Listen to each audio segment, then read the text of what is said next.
right, what's good, everyone? Welcome back to another festive podcast. Excited, we actually got a visual for this one today. We're not just all audio.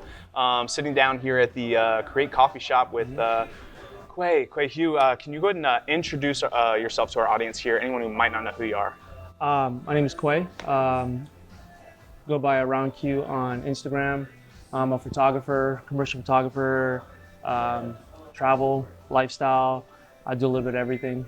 So You've done a lot. You traveled the world. Yeah. You do workshops. Spoke. Got a coffee shop now. Yep. Ambassador with Sony. Very successful. Very clear. So I'd love to learn more about how you've gotten to where you have. Where did you first find your passion for not just, I guess, photography, but just the visual arts?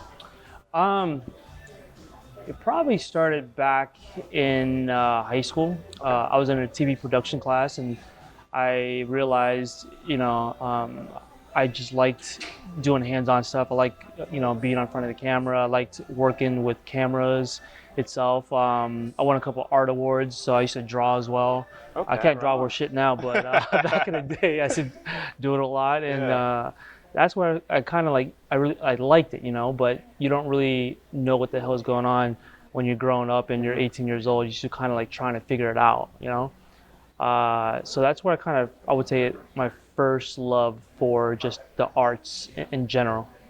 Then I went to school.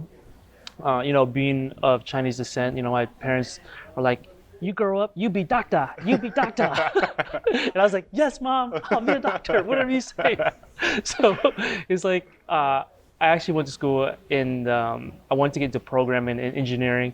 That kind of fizzled out after my second year in college. After I realized, damn shit, what are you going to use chemistry and how are you going to use business calc in your daily life and routine? So we switched over to more of a business related. So I did MIS. Okay. As my major.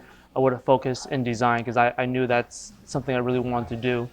And then after college, I graduated. The first job I got was working for a design school at the Academy of Design, and I did sales for them. Okay. So, and that kind of rejuvenated my motivation or my inspiration for photography and the arts in general.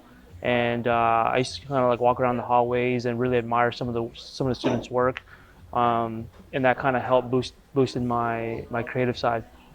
And then, but going through school, I always thought I really wanted to work in corporate America, and that's the dream that my parents really pushed on, right? It's all right, so if you're not going to be a doctor, you're not going to be in the medical field, you're not going to be a lawyer, you're not going to be an engineer, what are you going to be?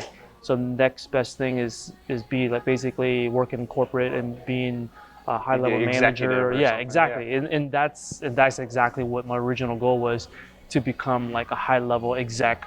I got pretty close, I was a director of communications at Full Sail. My last job, I was a senior director of marketing and operations, assigned multi-million-dollar contract and stuff like that. So I got pretty close. I even got my MBA because I thought that's originally where. Thank you. I know, man. It's a lot of work, man. But that's where I really thought I was going to be. But then once I realized, damn, I'm making so much money for the last couple companies I worked for. I literally turned a $28 million company into a $6 million company, a $60 million company within the 3 years I was there. And I just realized, damn, I'm putting so much time and effort. Where's my piece of the pie? Yeah, and into building a business and building somebody's company. If I just put in half of the effort or a little bit of the effort into just building my own brand and building something for myself, I could be one day in a position where he was. So that's where I really started to feel hey, I can really do this by myself. Yeah. So, in speaking to where the passion comes from, I always carried a camera with me. I got my first camera when my daughter was born. She's 12, so roughly in 2008 is when I picked up my first camera. And from there, I was shooting every day. I used to be a DJ also. And that's because That's sick. Dude, that was my love for music, and that was something that you know, those things that just happen to you, but you don't really like plan on it. Yeah. So my suite mate in college was a DJ, and I used to go with them everywhere and just carry equipment and just help him carry stuff. And then one day I just started getting into it, and then I slowly transitioned and became music. But I was never really like truly. It was fun. It was like one of those things that you did, you know, in college or as a younger kid, and it was just fun. It was a shitload of fun. Got to meet a lot of people, get to meet a lot of girls, and it was just fun. And even though I had a kind of a passion for it, it wasn't like a true thing I really wanted to do. Like nobody grows up and says, "Hey, I want to be a DJ or I want to be a photographer." But during that whole time frame, I used to always carry my camera with me, and just through the years, I just got better and better and better. And I was like, you know what, I really like this, but can I really turn this into like an actual career? Yeah. Not till roughly around 4 years ago did I really start to plan my exit strategy, where I was just like, hey, you know, I want to work for myself now. That's all I want to do. I don't want to answer to anybody. And I slowly kind of transitioned. And by then I already had been a Sony ambassador. By then I already started getting a lot of the commercial gigs. So I just thought to myself, like, if I can just invest full time into building up my clients and building up my database, I can be pretty successful. So I left my 9 to 5 and started focusing on the photography aspect and creating essentially my own brand. So there you go. That's my whole life story. I love it. It's a process, though. I mean, so let's talk a little bit more about you know, your journey of making it, you know, full time. So you got a Sony ambassadorship before that happened. Yep. You're getting some other clients.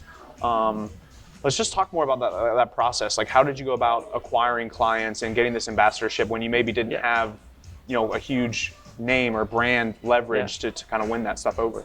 So I think one thing that a lot of like people starting out, they don't really understand is they don't really understand the business side of things, and they don't understand how to get business. And most people think like, oh, my work is good and I should be rewarded by getting more clients. And that's not how life works. Yeah. It's like not even close. And it's, you know, you have to work at it, and you actually have to plan it out.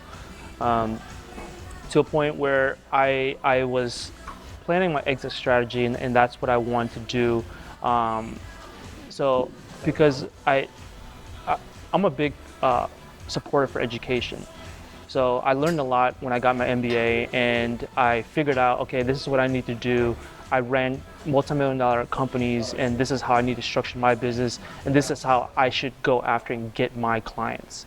So in that perspective, I had a lot of experience already into acquire new clients. And also I used to be a sales manager, and I worked in like education sales for like over 10 years. Okay. So I kind of had a background in that already. Yeah. So I knew how to acquire clients. I knew how to do presentations. I knew how to close out clients. So it's very time consuming. It's not something that you learn overnight, and you're like, oh wow, I'm gonna be a photographer and I'm gonna go out and get every single client. It's not that easy.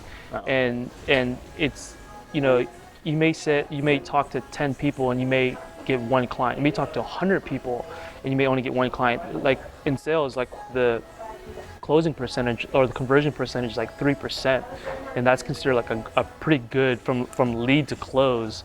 It's like 3% or something like that. So I know it's essentially becomes like a numbers game. So kind of like a couple of things that you have to do is you have to build your brand. You have to know what to do on the back end. And you have to understand that most people in business, as a high level and top level person that's making decisions, that person has to like you. They're buying into you first as a person and as a photographer versus your work. Thank you. So, like, honest to God, there's people that have, you know, 200 to 500 to 1 million followers, yet they don't know how to get work because they don't understand the business side of things. And sometimes they feel a little bit entitled that they should be getting a lot of the work, when in reality it's you as a person. You have to understand that backside. You have to understand the business. You have to know pitch decks. You have to know how to pitch people. But most importantly, you have to figure out what the client wants and how you can solve their problems. So if you're a client, you have problems, right?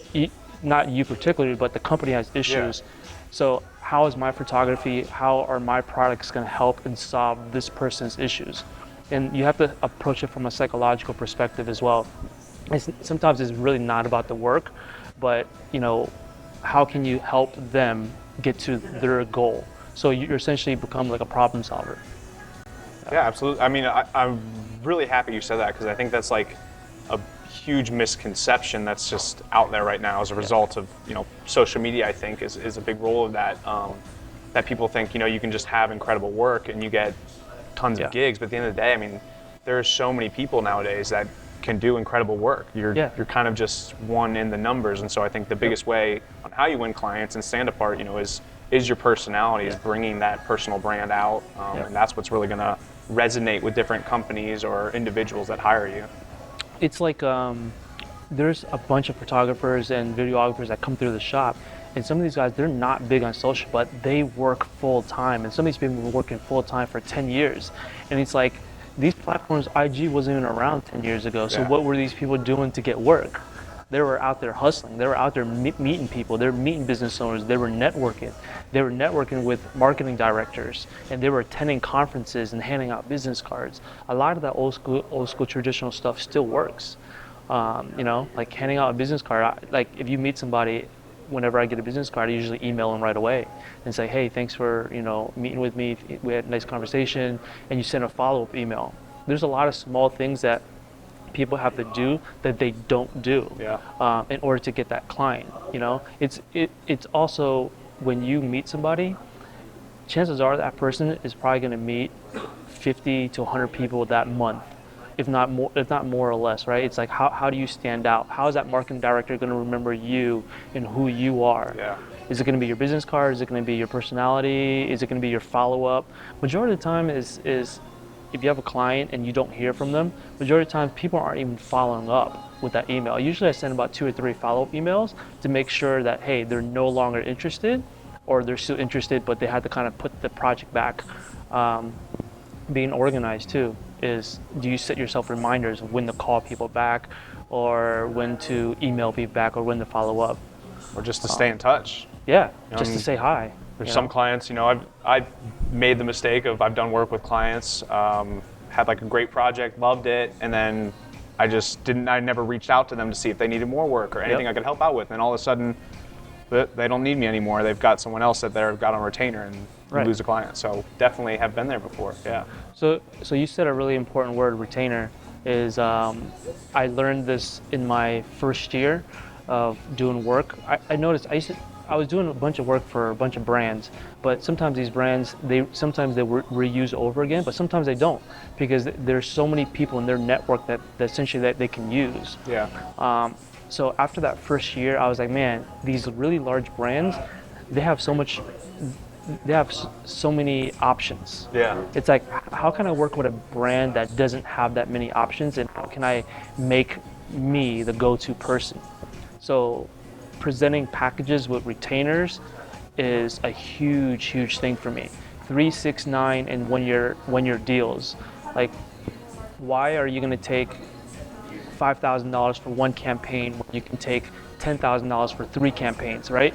It's cheaper for the client in the long run, but you also make more money in the long run. Even though your cost per campaign is less, you're still making more money in the long run. Me personally, I'd rather make less money up front and more money in the long run, because that's how you keep the bills paid, right? And so what are your thoughts on client acquisition? What are some of your methodology? Are you a big fan of like cold messaging or cold emails? Are you more of establishing a relationship with someone within the company and kind of developing that? Or like, what is your methodology?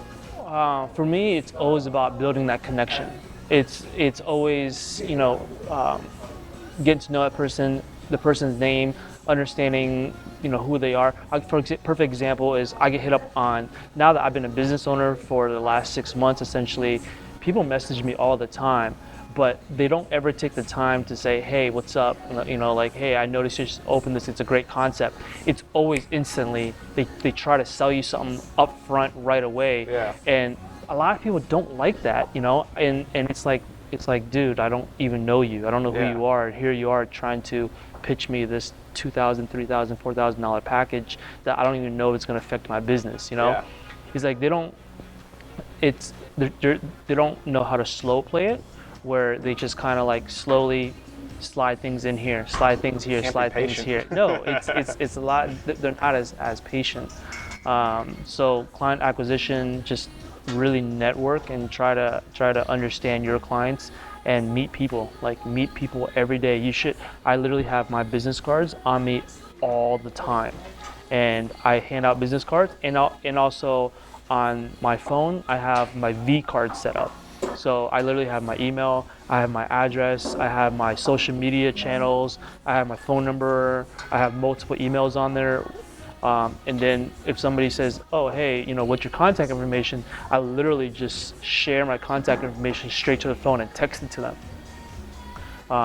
So V cards work as well. Yeah. Video business cards work too. So I'm not sure if you're familiar with video business cards, but it's literally my 15 to 30 second elevator pitch, but on a video.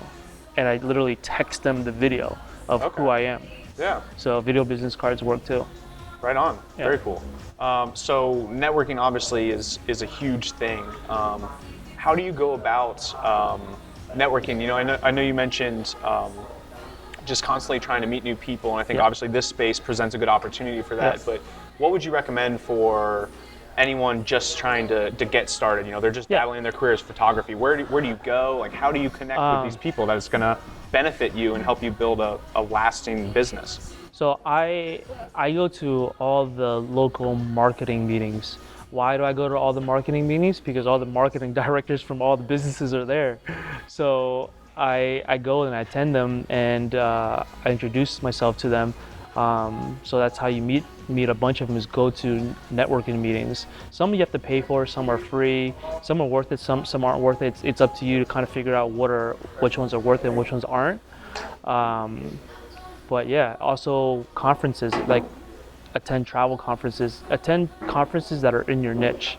So if travel photography is going to be your niche, you should have attended the New York Times travel conference a couple of weeks ago in New York City, because all the tourism boards were there. So that's how you meet and how you try to get more business. You have to invest in yourself too. So that's why I say, whenever I go to conferences, people are like, oh, are you going to WPPI, or are you going to this or going to that conference? I usually go, but I don't go as a consumer. I go with the mindset that I'm going to go and try to acquire clients or try to work for some of the larger brands. Totally. Yeah.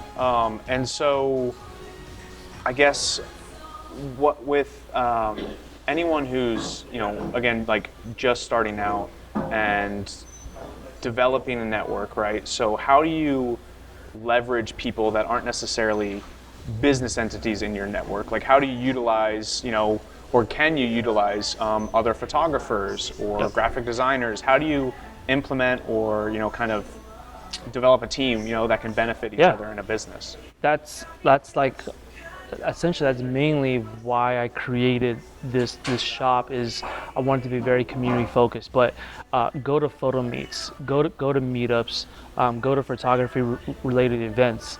I'm like literally all over all the local photography groups, because sometimes people may not be able to work, so what they do is they subcontract work. Also depends on what niche that you want to get into. So if you want to become a real estate photographer, like attend real estate conferences or attend or walk into real estate offices and kind of show them what you're doing. Every realtor needs a real estate photographer, because sometimes those real estate photographers, they juggle between different agents.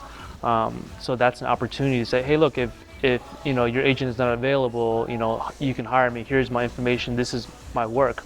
If it's for food, just go to restaurants and introduce yourself. At this point, it's almost like you're selling yourself, right? It's a sales pitch. If you go to 100 different restaurants, chances are you may get feedback from one or two. But a lot of people get discouraged when they, hear the answer no, and it's like, oh, I went to 3 places and they both told me no, that they don't need a photographer. Yeah. You have to learn to get over that hump, that it might not be 3. You're not going to get that lucky. You may have to try 10 to 20 to 30 businesses before one of them even says yes. But that's the hustle. That's the grind that and the hard work that it takes. Especially if you're young. One thing is also building a really good portfolio, and people want to see your work. So one thing that most people don't understand is when they build a portfolio, they put a lot of shit on their portfolio that they like, and it's like, hey man, like I know you love your work and you like this particular style, but does it fit this company? Does it fit the style? Is it commercial? Is it commercial work? Is it commercial ready work? Yeah. You know, is a client, you know, like if it's a product shot, do you have a champion in the product, or do you have a champion in the shot? What is the subject matter? You know, what are you trying to portray? So is your commercial work commercial, or is it just, oh hey, I'm just going to shoot this at my lowest aperture at 1.4, and sometimes majority in the world. yeah, and sometimes a lot of product shots aren't shot at 1.4, you know. So it's just really learning and putting yourself out there, and having a good portfolio and really networking, like nonstop networking. That's what it takes. So there's two questions. I'm going to let you kind of pick which one we tail off with. All right. That brought me to. So one, I think it's interesting because I think teamwork I've found is such a huge reason, I think, for the success I've had thus far. Like I think to be successful as a filmmaker, you have to develop a team around you. Yep. Do you feel like that's the case with photography? Because I feel like in some senses it's somewhat different in that you can be an individual and really thrive on your own. Yeah. And so either that question, or I'd love to know, you know, it was interesting how you mentioned the product photography. And so I guess, obviously, again, as I mentioned earlier, you know, it's hard to stand out nowadays as a photographer because there's just so many talented photographers out there. So, you know, what would be some things you would recommend, maybe tips, pointers, just little quick things people can implement today or tomorrow that can, you know, instantly improve their commercial viability as a photographer? I forgot the first question already, so I'm just gonna answer number two. I think they have to. The work has to be polished. Like you have to go in there with a lighting setup. You have to know your settings. The image has to look like a commercial shot, but also you don't necessarily have to shoot for products all the time. You can throw in lifestyle in there, right? Because a lot of people need digital content. So it also depends on what you're shooting. Are you shooting for digital? Are you shooting for print? Are you shooting, like, what are you shooting for? Are you shooting just a campaign? So it just really depends on the type of shoot you're looking for, but you should have all that in your arsenal. So it's not always about products.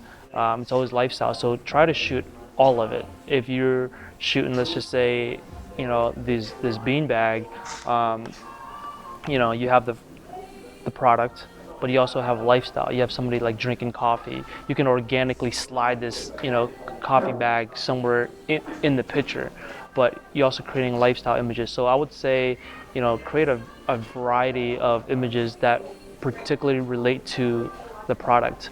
In regards to tips, shooting at low apertures, shooting at fast apertures is really hard. You should be able to be shooting like at f8 for some of those product shots, so the images will come out a little bit sharper. The edges and stuff are not fully blurry. Sometimes bokeh is not the best thing. It's not the best thing for pictures. Getting the right angles. Sometimes for products you may have to shoot 100 pictures just to get 3 images. If you're working with a client, you really need to sit down with them and storyboard your shoots and what they want and what you get. Thank you for bringing that up. Yeah. I think there's a lot of people, there's the misconception that don't believe there's the art of storytelling. Some people portray that storytelling doesn't exist in photography because it's not a moving image per se. No, it's... How much do you think about story? How much do you spend working on, you know, how do I really create something that resonates with this brand and their audience? Because I think even in filmmaking, that's a huge thing I see on social media is I'll see these 40-second, you know, cut up videos of someone at a gym, and at the end of it, I leave with like, what was the message? Like, what was I supposed to leave watching this video with? So the discovery stage. So I come from a sales background, right? Yeah. So it goes from introduction to contacting somebody. Then you have the discovery stage once you land that client. So in the discovery stage is where you actually have to sit down and spend time with your client and review things, ask them questions, send them a survey, have them fill out the survey and say, hey, look, in order for me to create a visual and create something that you are going to like, I need to know these questions. What are you looking for? Send me 10 images, whether it's on a Google Doc, whether it's Pinterest. Like Pinterest, you can literally pin stuff. It's easy for them as well. They're just pinning stuff that they like, and they can send whatever they pin to you. So seeing what they want and trying to create their vision of what they want. Sometimes you have clients that are saying, you know what, I don't care, I trust you, just go ahead and just do your thing. Even in those situations, I try not to do that, because sometimes you'll create something and they're like, this is not what I envisioned. And then it's like, well, I asked you to do this. I asked you to show me what you wanted, and now you're telling me that you don't like it. So then you go like a lot of back and forth, and that's something like you don't really want to do. No. So I always try to push for a discovery meeting all the time, whether it's over the phone, whether it's through email. You always need that conversation. You have to have that conversation. And then from there, you can just create your story on what you want and how you want to portray that product or the actual shoot or the campaign. Yeah. Right on. And so I want to talk a little bit more about the kind of the first question I asked you there. So taking it back to that, and what I was asking was essentially to kind of bring it back up. In filmmaking, I feel like you have to have a team to succeed. Yep. Whereas, I'm not necessarily, I do professional commercial photo shoots here and there, but by no means do I kind of niche myself in that market. So I'm just curious from your perspective, do you feel like a team is needed or really benefits you as a photographer, like having something like that? Or is it something that maybe it's just better to take your own path? So I think yes and no for both. Okay. It's hard, right? It's hard to build a team because you want your shoot and you want, so all the work I do, I always subcontract as if it's my own. And the reason why I do that is because if I'm getting the work, I want to get a percentage or a cut of that work. So that's why I have a team. I actually have other photographers I subcontract to, and videographers and photographers, because I want to keep some of that income. So yeah, it's extremely important to build your own team, but it's also very important to build a team that has very similar styles to how you shoot. And then from there, you can do multiple things. And I think you need a team. If you plan to eventually scale up and you want to scale your business, you definitely need a team. And I mean, to counter that, most people are very independent. They can do everything by themselves. So it's kind of a catch-22. Me personally, I used to think I can do everything by myself, but then once you start to network and meet people that, hey, you know what, this guy's actually pretty good, I can trust him, then you can start to subcontract some of the work. So in answer to your question, I think yes for both. But I think there has to be a lot of trust involved and finding that right person that can do very similar work. Or what you can do is you can just have an intern, or you can have somebody that you can help and you can build them up into doing something that you're doing. Yeah, I mean, I have to imagine probably the biggest thing with that is like communication, just and patience, just because that's something I've recently started diving into is offboarding things that I just don't have an interest in really doing anymore. Like editing isn't necessarily my passion. It's like actually being on set and working on the production. And so finding someone to do editing for me but continue to maintain my style and the look and everything has been somewhat of a murky waters to navigate, but it's important. Well, when you're an entrepreneur, you have to figure out, okay, well, what is your time worth? Is your time worth sitting there for 10 hours editing, or can you take a little bit less, subcontract that to somebody else, and then you're focusing on the next project, right? Well, I think it's interesting too, because it's like, it's hard when you look at from like this small scale picture of in the moment, it's like, I'm giving up on this couple $100, but it's like in that time, in that 8 hours of editing, you could acquire a new client and a gig that pays you $6,000. Yeah. And so it's just Or it's a just- really interesting thing to think about. Or just tie in if you know that you don't have time, just tie in your editing fee into the agreement. Yeah.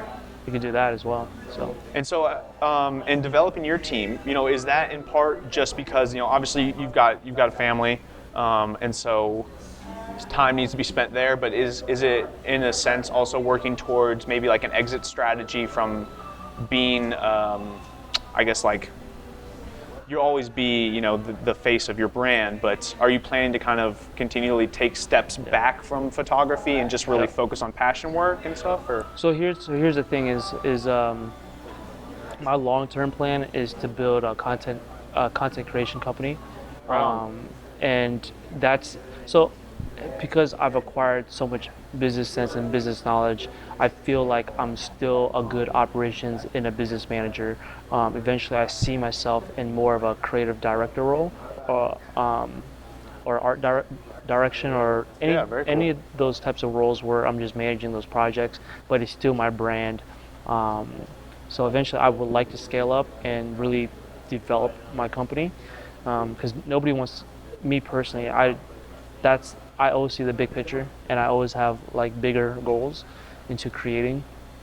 So yeah, eventually what I want to do is just scale up, have a bunch of salespeople, have a bunch of creators that work under me, and I can just manage some of those projects. That's awesome, man. Yeah. That's the dream Essentially, right there. essentially that's everybody's. I don't know if it's everybody's goal, but I mean they should think about scaling up their business. Absolutely. Yeah. And so how does Qreate play into that? Funny story. It just very randomly just kind of like happened. So I was working downtown. So after I had left my position and started working full time, freelancing, I was getting a decent amount of gigs, and I couldn't work from home anymore because at home, like you have your bed, you have your TV, you have the fridge, you just have everything there. Excuses. So yeah, you just things have that get in the way. Bro, you just have a shitload of excuses and shitload of stuff that you can't.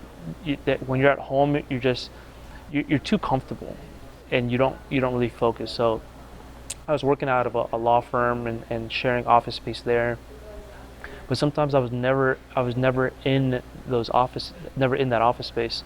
I was hanging out at coffee shops. I was hanging out at some of the local coffee shops, editing there, working there, and I realized like I like having conversations with people. I like talking to people. It breaks your day up too, because like who likes to work on 1,000 pictures editing all day? Yeah. No, it gets very mundane, and you just need like to get out a little bit. And you need so I started hanging out at coffee shops, and I started to grow very fond of coffee and start understanding specialty coffee, but also like when I traveled too, like whenever I traveled, and that's one place where I get the most work done is in some of these shops. So I was like hang out at some of those coffee shops there, whether I was in Tennessee or New York, some of the other places. That's my number one choice to go and do work was out of those shops. And then it just became this like mental thing that I have to go and work. That's where I get the most work done. Yeah. So in essence, I combined both of my passions. I took the coffee, and I took the studio, and I combined it in one. So when I was at the office, sometimes I had to rent a studio, so I would run out and work out of the studio. Then I would want coffee, or then I would want food. So essentially, this is like my space for photographers or editors or videographers for an opportunity that they never have to leave. So it's like they come in, they can create, they can connect with people, they can get coffee, and they can work out of here. So it's just like one big ass community that breeds creative people, and that creates a sense of people working and an environment that is very conducive to people that work from home or are creators. Yeah, I love the concept, man. It's so cool. I mean, you're in here pretty much every day, I'm assuming. So what has it been like to see it from day one to now? Like, what have you seen in here? What has like inspired you from just like I'm sure you've seen just a lot of networking and community and all of that. So I'd love to just hear about that. So I mean, everything that I wanted is starting to come into play, right? We're getting a lot of people that work from home. We're getting a lot of the creators in here. But we also get a lot of lawyers, and we also get a lot of real estate people, and we get also a lot of work from home people. And I literally every day connect people. I just introduced this one guy who's in the creative field, who does marketing, and he wants to get more into running social media and running marketing.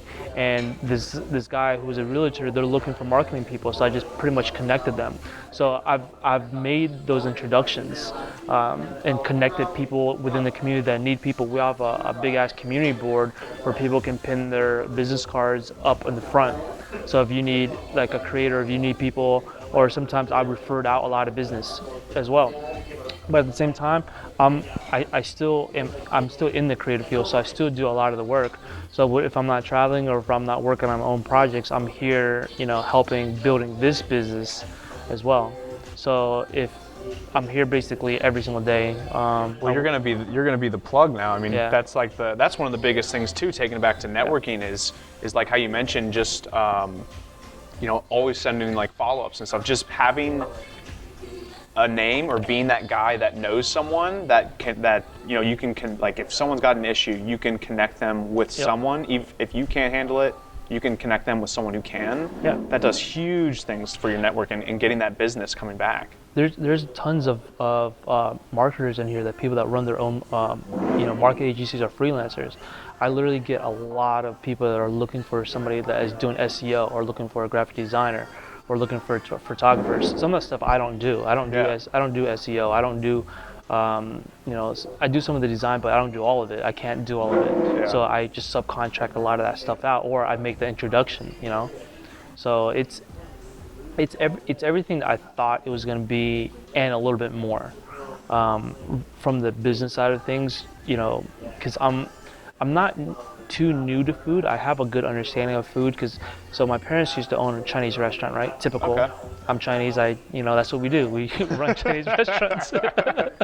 So I have a good understanding of what it takes to run a successful business, but understanding coffee and understanding the specialty coffee side versus just Starbucks and some of the other companies, it's been a challenge, but I'm starting to really finally understand how that specialty coffee works, and blending it with the creative side as well.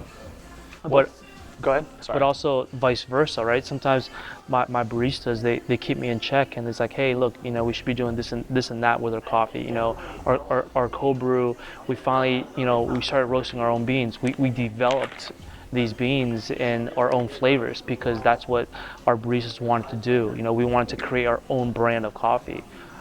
So we're doing that, and so it's been a learning curve, but that's something that I really enjoy doing, because I'm a big supporter of education.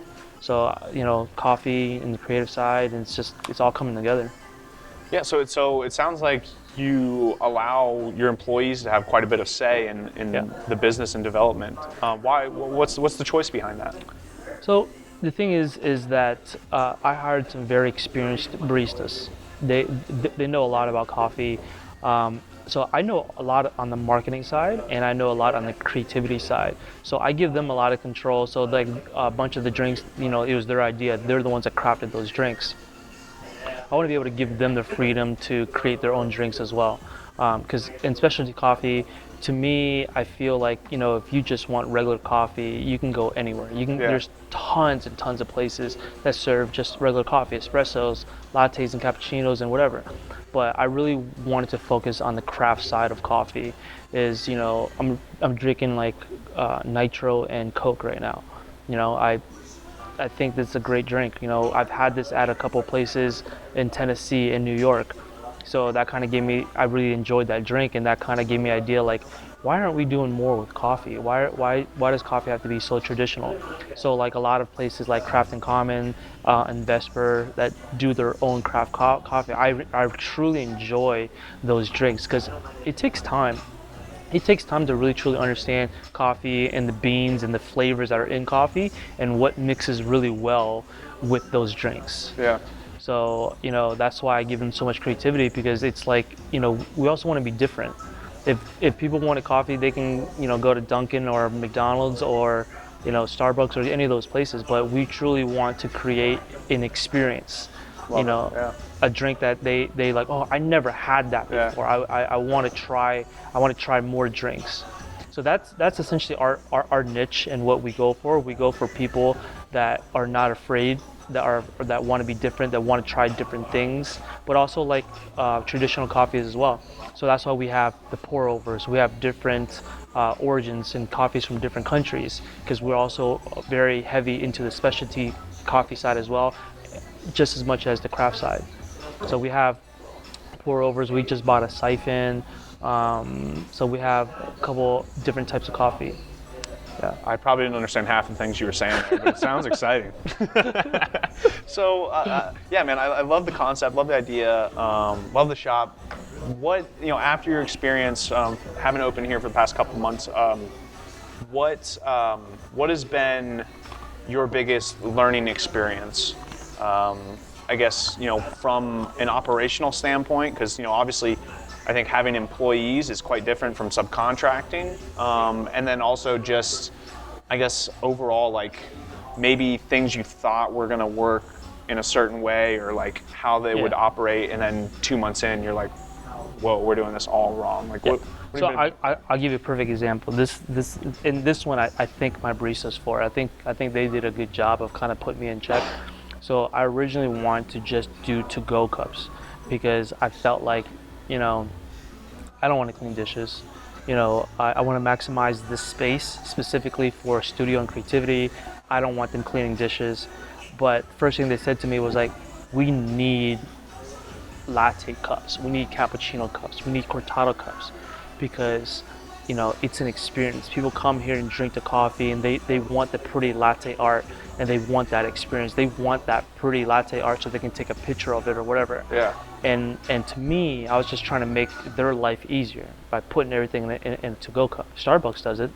You put everything in to-go cup. Yeah. But they're like, no, you can't. It's your specialty coffee. Yeah. Like, you cannot do things that other people are doing. Yeah. So they were 100% right on it. I was 100% wrong, and I'm glad we made that change, because those pictures come out amazing, right?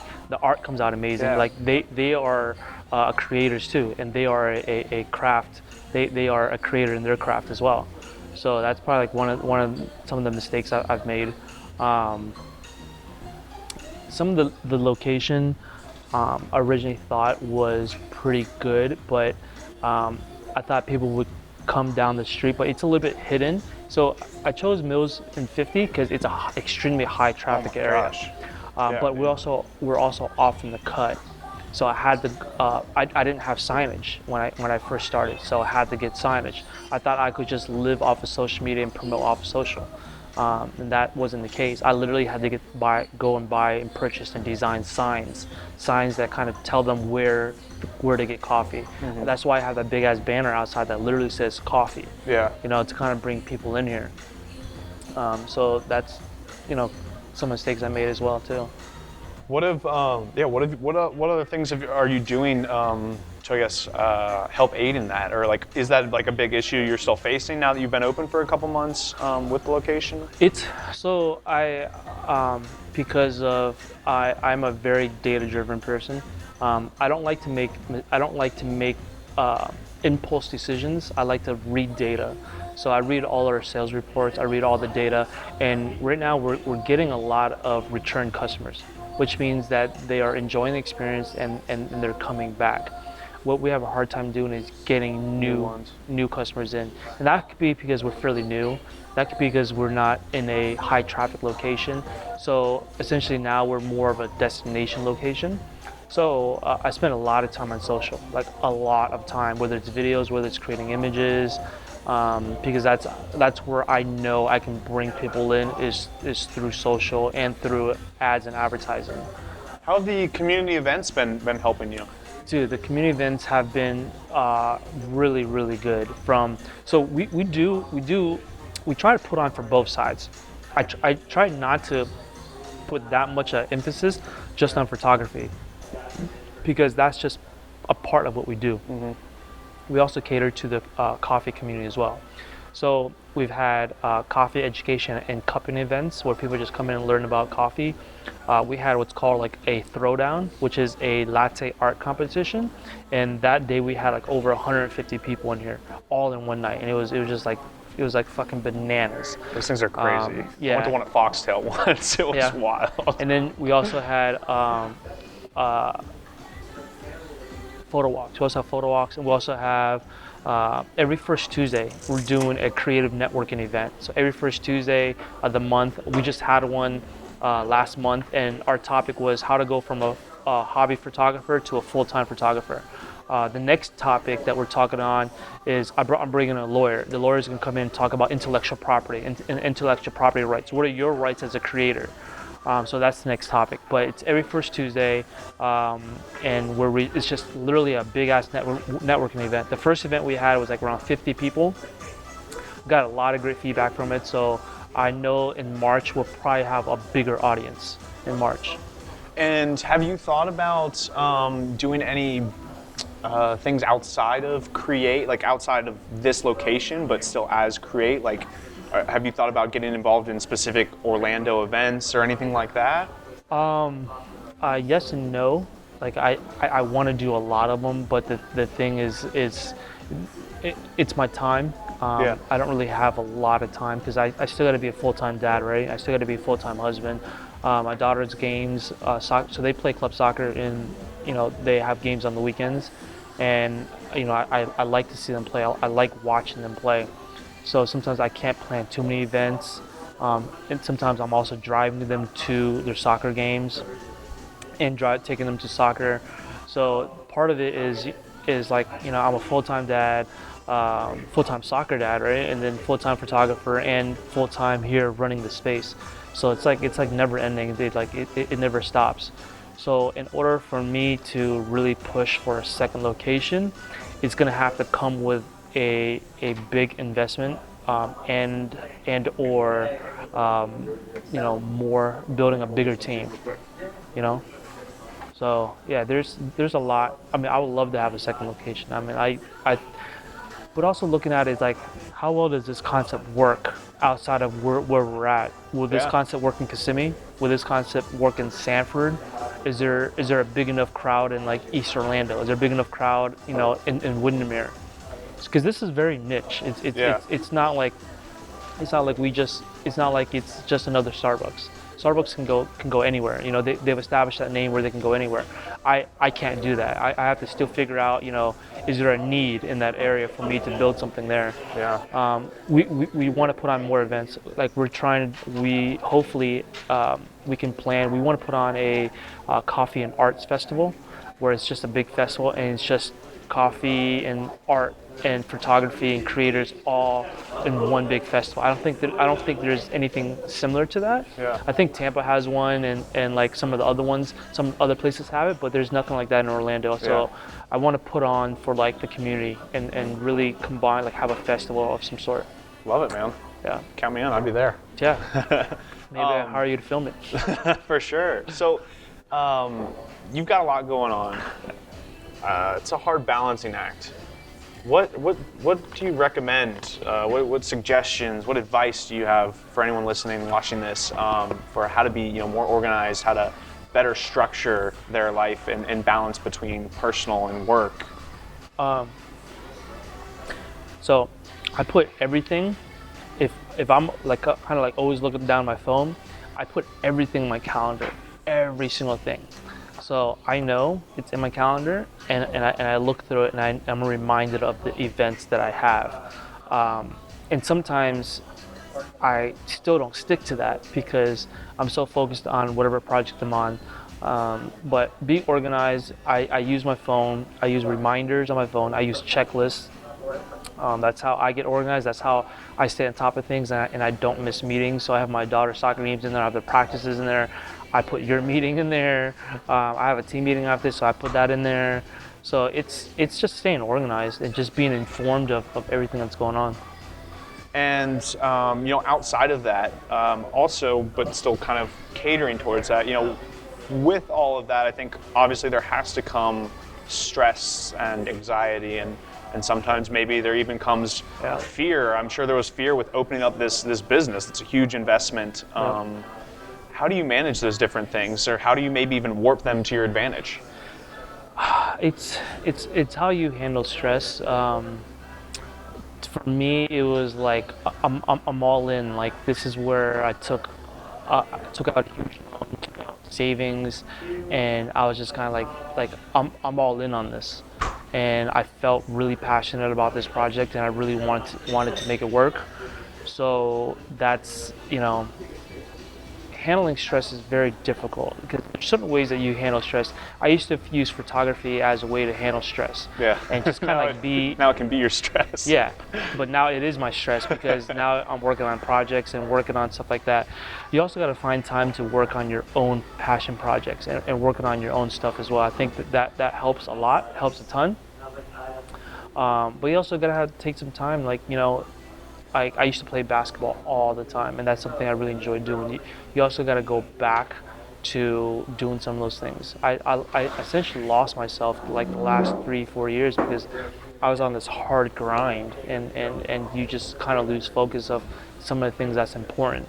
But I grinded so hard that now I'm trying to pull some of that back in, and it's like, you know what? I still have a life. I still have kids. I'm still married. I still have to pay attention to those items. So again, it goes back to managing your time, handling stress. I get extremely frustrated, and it's very, very stressed, but I'm not one of those people where I just kind of like lose it. I'm still pretty focused. I still have goals, and I still have checklists that I have to work on, and I don't give up. It's that grind. It's just, you have to have that mentality where you just keep grinding it out, and just not give up. Why do you think, and we'll cater this maybe more specifically, it doesn't have to be photography, but just in general, freelancing, entrepreneurs in the realm of content creation. Why do you think is the biggest reason people quit or fail? I think they just give up on themselves, man. I think they just call it quits too early. And the thing is, like, a lot of people, you have to be self-aware. And what I mean by self-aware is, you have to be able to take feedback well.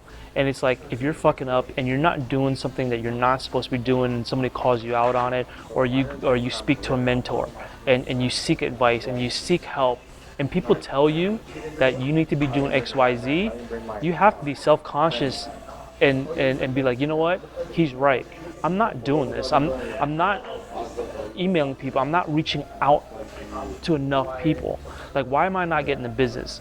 And that's what happens, is people give up because they feel like they've done enough. So, with this podcast, one of the big things I'm trying to do with it, is to help inspire people to do what inspires them. So, what advice would you give to people who maybe haven't found their passion or their calling, if you will? Like, what would you recommend in order to find that, to discover that?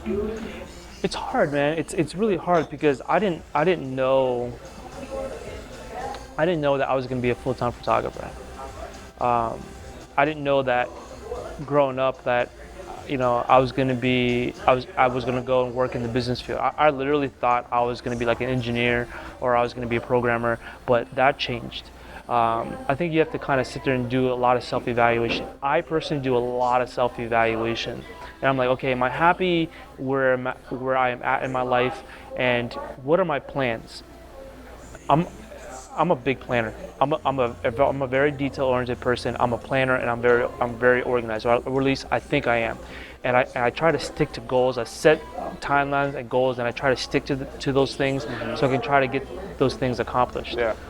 But it's difficult, So. Yeah. And so as we're kind of wrapping up here, first, would just like to know, is there anything I didn't ask you that I should have? No, but I think I forgot to answer one of your questions. Is how do I become a Sony ambassador? Yeah, so let's do it. I'll tell you my full transition into photography is that I started out with a Nikon D60. was a crop sensor camera, and then I transitioned into a Canon T3i, and then I like Canon system, so I stuck with their system, and I continued to upgrade 60, 5D Mark II, 5D Mark III, and then one day I was carrying just so much gear on me, and Sony's had just came out with their system. One of my friends has just switched to that system. So I tried it out. I really liked it, and it was smaller, it was more compact, but most importantly, I liked a lot of the technology that it was coming on those cameras.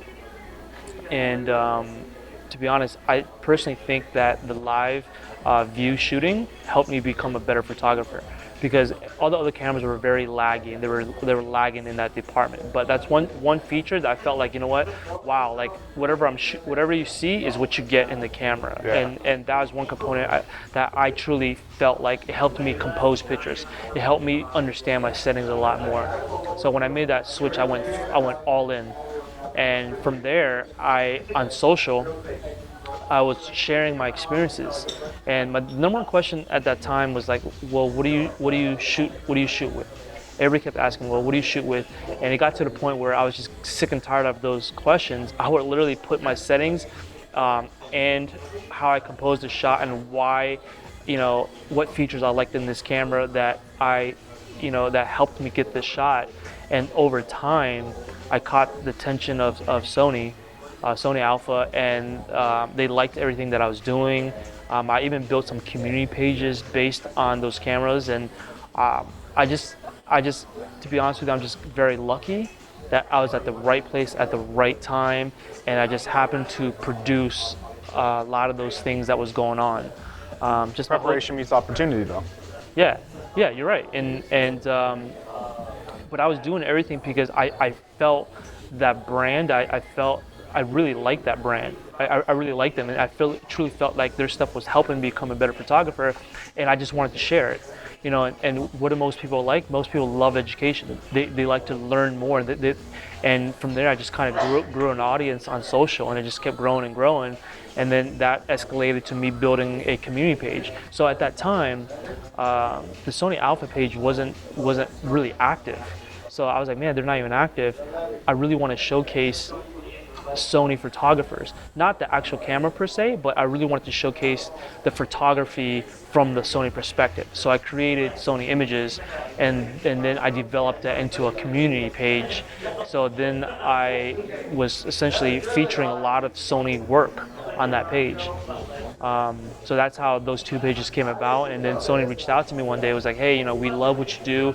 We love what you do on the Sony Images and the community page. They knew everything about my pages.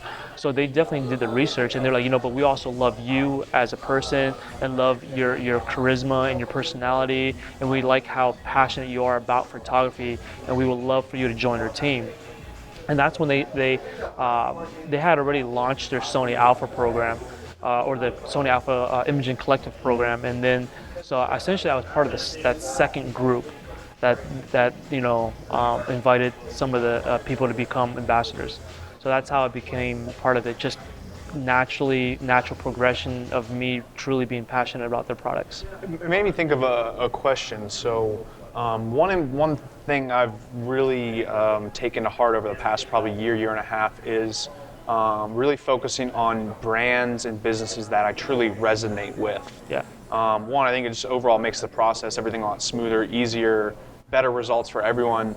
But additionally with that, a new thing I've really focused on again over the past year or so is, rather than trying so hard to acquire new clients, seeing how I can better manage the current clients. Like, Yep. What is your philosophy? Because that's a big thing that I've really I can't remember, I got it from some book. I need to give them a shout, but I'm blanking. But essentially, it really narrowed it down into my head that, so many people spend so much time trying to get new clients rather than looking at the current clients they have and saying, how can I rework this relationship, or what else can I do for them that can bring in more business for me and improve their business? Yep. So in any business, everything comes with loyalty, right? And them liking you as a person. So building that brand loyalty from their end as well, right? So what are you doing differently? So sometimes I send out gift cards, I send out thank you notes.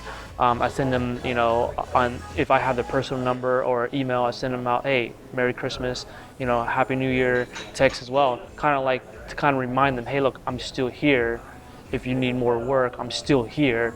And I'm a human, I care. Yeah, and like and you're in their ear all the time, right? Because who doesn't like to be wished happy birthday, or who doesn't, if somebody says, oh, Happy New Year, and just imagine if you're a photographer, if you're a client, and they're like, oh shit, like this photographer is wishing me Happy New Year, then you're like essentially building that relationship up. It's not just like B2B, it's like peer to peer almost, and you're just building that relationship. But you brought up one really good point, is like, how can I make more money from this client instead of going out and getting new clients? Because you already established that connection with them. So one thing I do sometimes is when I'm traveling, I'll send out an email to all the brands, like, hey, I'm going to be in Vegas. I like that. That's really smart. Do you have any products or anything that you may need shot while I'm there? Sometimes I don't get any emails, but sometimes I don't. But that one chance you get something, that's still worth it. Yeah. That email is still worth it. Sometimes you don't even get a reply. There's a couple of brands where I know that I can reach out to, and they'll support me 110% on some of the stuff that I do. That's how I get some of this stuff sponsored. The prints, the TVs, the gear. It's all about establishing that relationship with a lot of those brands, where you support them and they support you back. And a lot of brands know that. A lot of brands understand brand loyalty now. Some don't. Some would just kind of look at it as a number, and he's just a photographer. But some of those marketing directors, they understand it's all about brand loyalty, and it's also expectations as well, and kind of like building that relationship with them. Sometimes it's kind of like, yo, I fucked up, but I'm so sorry. Let me get this right for you, and then you still establish that connection. Sometimes if you mess up or they don't like your work, then they don't work with you again. Sometimes I ask for feedback. Sometimes if I send in a campaign, I send the images, and sometimes they'll tell you up front, oh, these pictures are amazing. Sometimes you don't hear anything back. The time that you don't hear anything back should automatically tell you something. Like, I purposely will reach out to them, hey, how did you enjoy the pictures? Did you like them? And sometimes they'll be honest with you, and sometimes they're not. But always send up that follow-up email to kind of say, hey, I had an incredible time shooting this campaign with you. If there's anything else that I can do for you, please let me know. Again, follow up, establishing connection, reaching out to people. Definitely, man. Yeah. Cool. Before we close out here, where can people find you on social media and online, as well as Qreate? Where can they learn more about Qreate? So follow me on my Instagram. It's around and the letter Q on Instagram. I also run Sony Images, so at Sony Images and at Sony Portraits as well. In regards to the coffee, follow us at Qreate Coffee. Qreate spelled with a Q, of course. So it's Qreate Coffee. And we're also online, and on the webpage you can also buy coffee online, and we can ship that out to you. There you go. As well. And then we also have a bunch of merch that people can buy as well. Oh yeah. So if you're just learning photography, we also have a ton of photography classes, introduction photography classes that we offer here at the shop as well. And if you're local, we are located at 1212 Woodward Street, Suite 1, Orlando, Florida, 32803, which is on the corner of Mills and 50 in downtown Orlando. Doesn't even need a teleprompter, just back of the head. I love it. Awesome. Before we close out, question I love to ask is, if audience could gain or remember one thing from this podcast or this video, watching this, what is the one piece of value you'd want them to leave this video with? That it doesn't come easy, and that you have to work hard and to achieve success. Success is not achieved overnight. And most importantly, don't worry about followers, and don't worry about, don't get followers and good content mixed. If you don't get good engagement on an image, that doesn't mean the image sucks. That just means the most people don't like that image per se. It doesn't mean the image sucks. So learn to get over some of that stuff, and just move on to the next thing, move on to the next project. If you get rejected, nobody likes rejection, but you got to put that behind you and just keep grinding and keep grinding it out. So just never give up, don't take anything personal, and just keep grinding it out. Oh yeah, man. Yeah. Love it. That's it, folks. Appreciate you stopping by. This has been an incredible episode of the Festive Podcast, and we'll see you next time. Thanks, Kyle. Thanks for putting me on. We're out. Kyle Visuals. Appreciate it, man. Thanks, man. It was awesome. Yeah, thank you. Oh yeah.